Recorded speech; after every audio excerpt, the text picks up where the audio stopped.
Story and character development have always been hallmarks of LucasArts. It's one of the things that we really have been focused on since the inception of the company. When we first started working on what would ultimately become The Force Unleashed, we wanted to be a continuation of the Star Wars saga. We wanted to be a new chapter in the Star Wars saga. And I felt very strongly that this time period between episodes 3 and 4 was very fertile. You've got the Emperor putting all of his plots in motion. Do what must be done. We've got Vader hunting down the last of the Jedi. We've got questions like, what are Princess Leia and Bail Organa doing during this time period? We got the Death Star being built. So all of those things kind of came together in our minds as we started working on the story.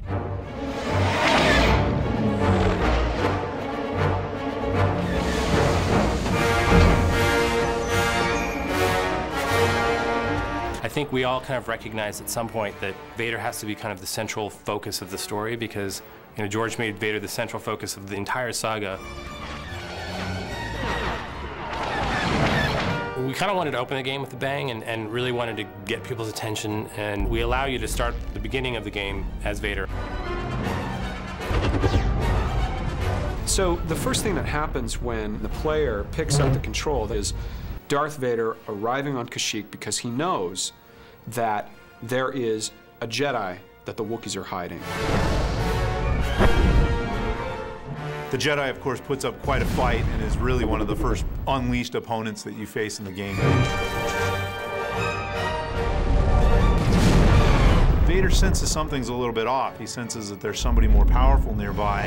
And so Vader just picks up his saber and he just goes to make the final blow, and then suddenly the saber gets pulled out of Darth Vader's hand, which we've never seen happen before. And Vader, of course, whips around.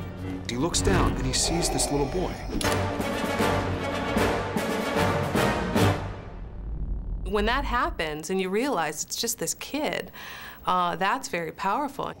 Obviously, this child, the Force is really, really strong with them. It stops you. You're like, what is going to happen?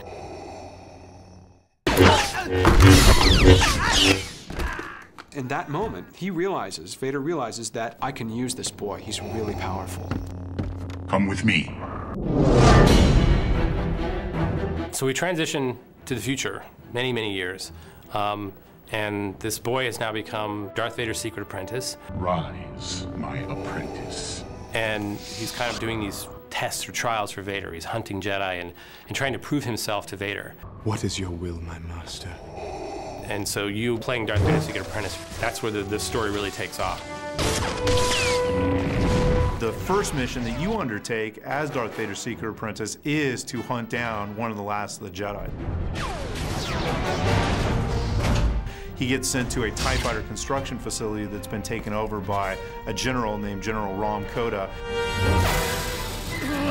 Vader tells him, the Emperor can't ever know about you, so you need to kill everyone aboard. Kill Koda's men, but if you run into a stormtrooper, you kill them as well. And that's because you're Darth Vader's secret apprentice, and he really wants to drive that home.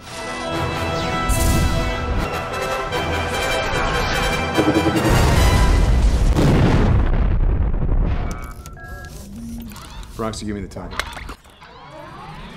The crew aboard the Rogue Shadow is very reminiscent to the original Star Wars: A New Hope, where you had Luke and Leia and Han and Chewie and R2 and 3PO, and they were all aboard this Millennium Falcon. Well, in a similar way, the Rogue Shadow is kind of the dark side Sith version of that. But of course, that dark side energy isn't sustainable, that eventually this family sort of bonds together and there's a kinship that happens there. Am I going to see you again?